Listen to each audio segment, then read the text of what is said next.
Fala galera, beleza? Começa agora mais um vídeo aqui no Auto 123BR. Estamos aqui com o Adalberto Maluf.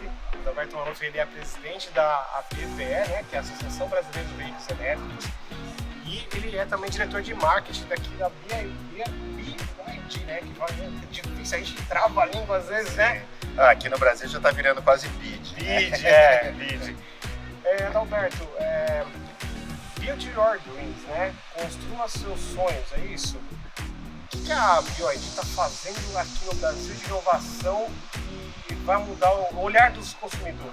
Bem, a BYD, né, Build Your Dreams, né, empresa de um sonho, o sonho de um pesquisador do governo chinês, o cara que revolucionou as baterias de lítio moderna, criou uma bateria de lítio muito mais barata na época, ajudou a fazer a revolução dos smartphones, fomos a maior fabricante de celulares e smartphones do mundo, ainda hoje somos a número 2. E sempre teve aquele sonho de fazer a energia solar, a bateria e a mobilidade elétrica. Eram os 3 sonhos verdes de construir uma empresa que ajudasse a China a crescer sem emitir tantos poluentes. Então aqui no Brasil a gente está aqui há mais ou menos 7, 8 anos já. Temos essa primeira fábrica de ônibus elétricos, de chassis de ônibus elétrico. Aqui ao lado também uma fábrica de painel solar fotovoltaico. Temos também uma terceira fábrica lá em Manaus, de bateria de lítio. Então, nesses últimos 7, 8 anos, a BYD vem tentando criar e ampliar o ecossistema da eletromobilidade aqui no Brasil. Começamos com ônibus elétricos, depois foi para caminhões, empilhadeiras, carros, inicialmente muito para frotista, né? As primeiras frotas de táxi, aplicativos e mais recentemente, a partir de 2022, começamos agora a vender carro elétrico para pessoa física em concessionárias, né, de grandes grupos de concessionárias do Brasil. Então nomeamos a Eurobike em São Paulo, a Daruge aqui em Campinas, né, e vários outros grandes grupos pelo Brasil, Servopa, IESA, GNC, Saga, né. Então a gente tem aí praticamente 25 cidades já nomeadas dos grandes concessionários. Até o fim do ano a gente deve ter pelo menos umas 40 cidades com concessionárias BYD vendendo não só o carro elétrico, quanto o sistema solar para alimentar o carro elétrico. Então, os nossos clientes vão ter a opção de, ao comprar um carro elétrico, ele vai ter também essa possibilidade de comprar um sistema solar fotovoltaico, ter uma bateria com inversor para poder usar ali quando faltar energia da rede. Então essa grande transformação que a eletromobilidade traz e mudar a casa conectada, muito mais digital, o celular, toda a nossa vida. Então, Adalberto, a gente está vendo já uma popularização dos ônibus elétricos, né? Isso está mexendo muito com o mercado, né? Assim, a nível mundial, os ônibus foram o primeiro setor que se eletrificou. Você tinha muitas políticas de governos, de cidades na Europa, na China, nos Estados Unidos, querendo trocar suas frotas para elétrico, para reduzir a emissão de poluentes locais, também para reduzir a emissão e o consumo de combustível fóssil, quase sempre importado nesses grandes países, e também, por que não, criar a indústria do futuro, né? Então você teve a China liderando em larga escala a venda de ônibus elétricos no mundo. Antes da pandemia, lá em 2019, a gente já tinha aí algo como quase 40% de todos os ônibus vendidos já eram elétricos. Durante a pandemia caiu ali para 25%, voltou para 30% o ano passado. Então a eletromobilidade avançou muito rápido, primeiro no transporte público, porque os prefeitos têm a caneta que podem criar legislações. Os governos federais apoiam, criam grandes programas, quase todos os países têm políticas nacionais da eletromobilidade e começa sempre pelo transporte público, pelos táxis, pelos aplicativos, vai para a logística verde, né? Então foram os setores que cresceram. No Brasil, nós temos hoje ônibus elétricos em mais ou menos 12, 13 cidades. Na América Latina avançou bastante. Hoje a América Latina tem quase 3.500 ônibus elétricos. Então Santiago com frota de mais de 1.000, Bogotá agora com 1.500. O Brasil, infelizmente, está um pouco atrás, temos cerca de 350 ônibus elétricos, a maioria ainda, cerca de 200, os trolleys, que são aqueles que a gente vê lá em São Paulo, né, que puxa energia da rede. Temos aí só 150 elétricos a bateria operando, mas em função da lei do clima de São Paulo, em função da necessária transição energética que o mundo vem fazendo, a gente acha que 2022, 2023, aqui no Brasil também, a gente tinha até pouco tempo somente a BYD fabricando, já esse ano começou mais 2 grandes fabricantes globais produzindo ônibus elétrico, mais uma até o fim do ano. Então, a partir do ano que vem, teremos 4 fabricantes de ônibus elétricos no Brasil, já temos fabricantes de caminhões elétricos, fabricantes de híbridos, flex nos veículos. Então, aos poucos, o Brasil começa a entrar nessa grande transformação global e o Parque Produtivo Nacional também se adaptar e, quem sabe, a gente conseguisse nos inserir nessas novas cadeias produtivas globais. Sim. Em 2017 eu estive na França e lá já tinha uma restrição para o carro a combustão, né?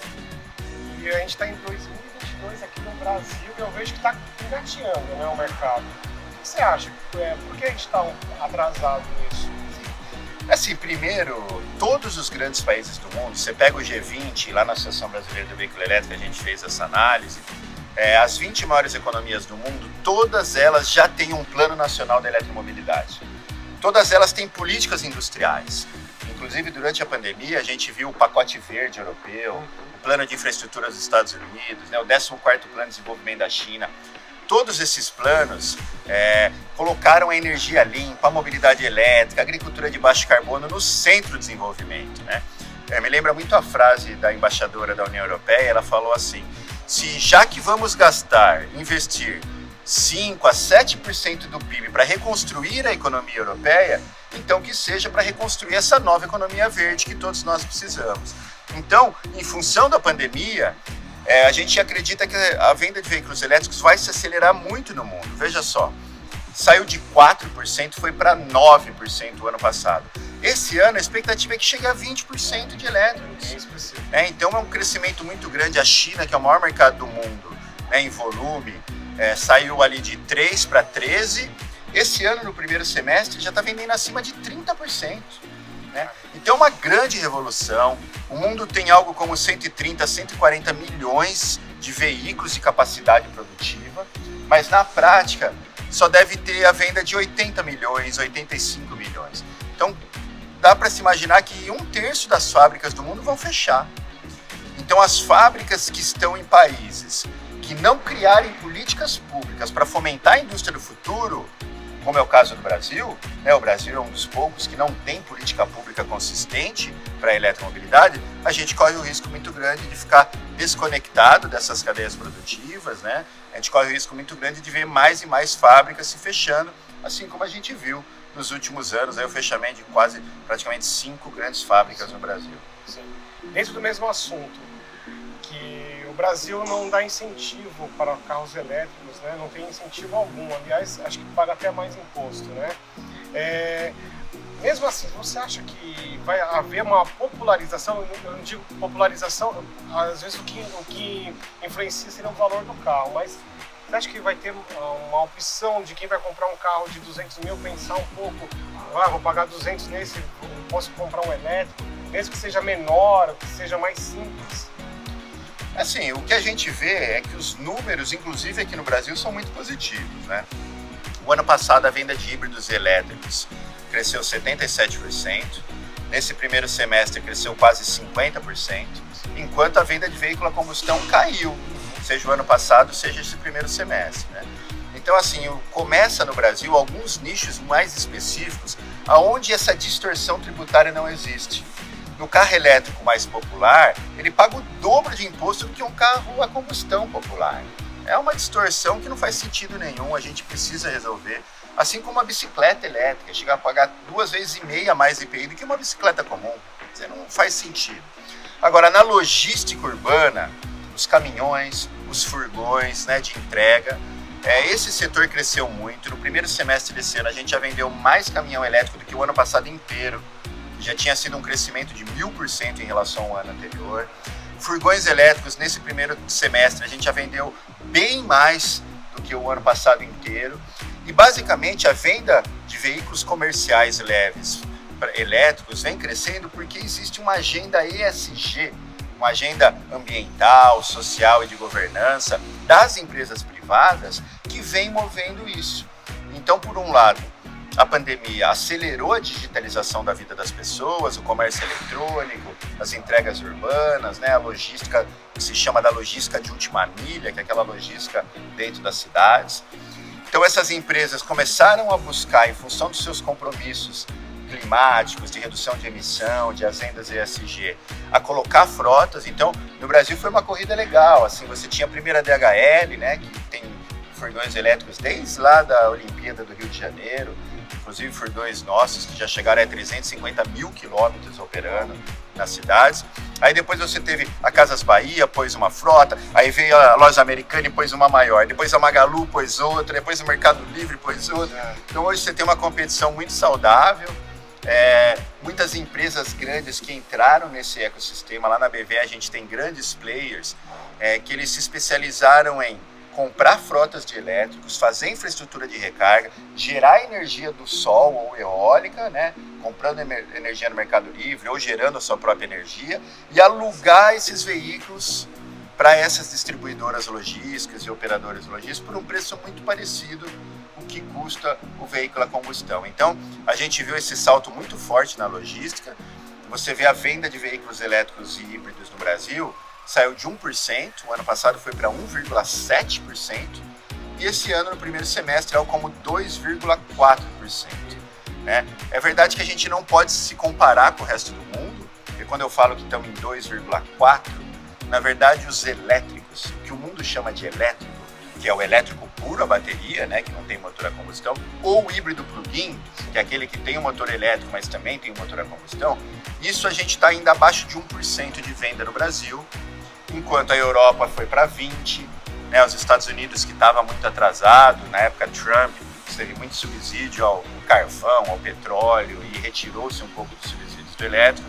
Então, os Estados Unidos estava muito atrasado, saiu de 2 para 5, né? A Europa, na média, chegou a 18 ano passado, agora no primeiro semestre já está acima de 22. E os grandes mercados, veja a Alemanha saiu de 3, foi para 16, o ano passado foi para 26. Uau. Esse ano a expectativa é que feche a venda no ano acima de 35. Todos os países escandinavos já vendem mais de 40, 50% de elétricos. A Noruega, por exemplo, foi o primeiro país a colocar um prazo, né? 2025 não vende mais veículo a combustão. Sim. A venda de elétricos na Noruega, o ano passado, foi 92%. E só não foi 100% porque você tem ali alguns modelos de veículos que ainda não foram eletrificados, que começam a ser eletrificados agora.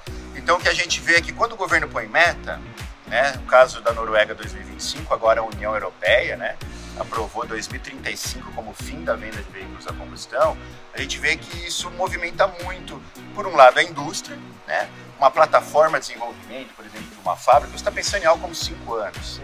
Então, lá em 2030, ninguém mais vai fabricar carro a combustão, porque é o último ciclo.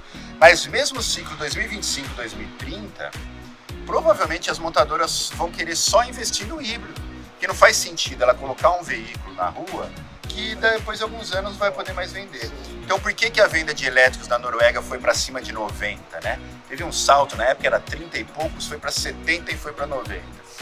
Eu acho que as pessoas, quando elas falam, pô, se eu comprar esse carro agora, daqui a 3 anos eu não vou conseguir vender para mais ninguém, porque daqui a 5 anos vai ser proibido vender aquele carro. Então, as pessoas se antecipam a esses movimentos. E com a guerra da Rússia, né, em especial ali do tema com a Ucrânia, a gente teve um aumento muito grande do preço dos combustíveis fósseis. Então isso de alguma maneira acelerou muito as empresas, os grandes frotistas e até a pessoa comum a analisar os custos associados ao que nós chamamos do TCO, né, o Total Cost of Ownership, o custo total de propriedade.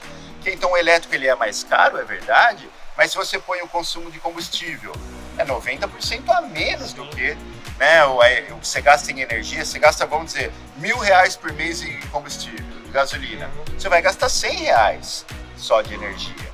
O custo de manutenção é cerca de 50% menor. Então, cada vez mais, os frotistas, os donos de empresa começaram a estudar o tema da eletromobilidade em função da guerra da Rússia e, de alguma maneira, acelerou muitos os planos. Na China, você teve um avanço muito grande de apoio governamental para ampliar as fábricas de veículos elétricos, para dar escala.